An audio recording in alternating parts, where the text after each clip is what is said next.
ఇతరులను ఏదో ఒకటి చదువుకునేవారు, లోకానుసరమైన మాటలు చెప్పుకునేవారు.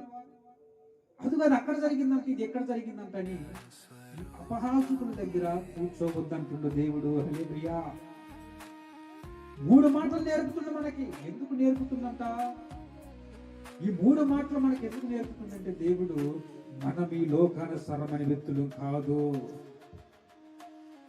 మనం ఈ లోకానుసరమైన అనుసరించే బతికే వ్యక్తులు కాదు.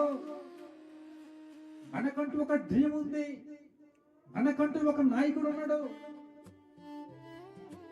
మనకంటే ఒక గొప్ప దేవుడు ఉన్నాడు.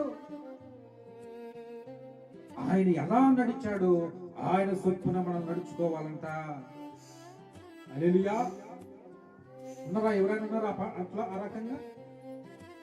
దుష్టుడు ఆలోచనలు వాడికి వస్తా ఉన్నాయి, పాపులు మార్గంలో నిలుస్తా ఉన్నారు, అపహాసము చేస్తుంది.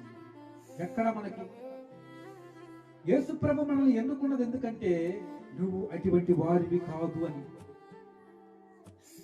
నువ్వు నన్ను అనుసరించే వ్యక్తివి, నువ్వు ఎలా ఉండాలంటే నాలాగనే ఉండాలి. నువ్వు నన్ను సేవించే వ్యక్తి నువ్వు ఎలా ఉండాలంటే నాలాగే ఉండాలని ఆయన ఉద్దేశం, ఆయన విధానాలు ఎక్కడైనా చూసుకోండి దేవుడు బిడ్డలారా. అందుకనే ప్రభు అంటాడు, ధర్మశాస్త్రాన్ని దివరాత్రులు ధ్యానించేవాడు ధన్యుడు. హల్లెలూయా. ఎందుకు ధన్యుడు అన్నాడు ఆయన?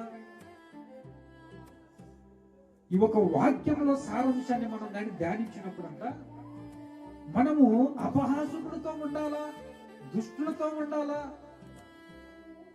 పాపులతో ఉండాలా అనేది ఈ లేఖనం మనకు చెబుతుంది. ఈ లేఖనం మనల్ని పట్టుకుంటదే, ఈ లేఖము మనల్ని సరిచేస్తుంది.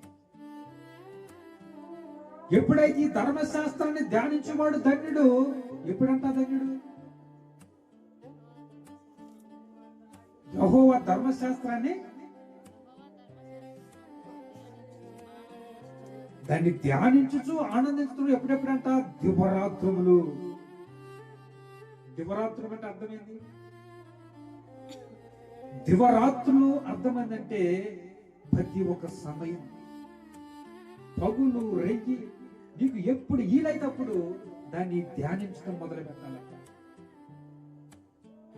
నువ్వు ఒకవేళ దీన్ని ధ్యానించకుండా నేను లోకానుసారంగా ఈ గ్రంథాన్ని పరిశీలించి చదివిన వారు ప్రయోజకులైన వారు ఉన్నారు. కొందరేమో ముందు చూపు ఉంటుంది, కొందరికి చూపు ఉండదు. ధర్మశాస్త్రం అంటే అర్థం ఏంటంటే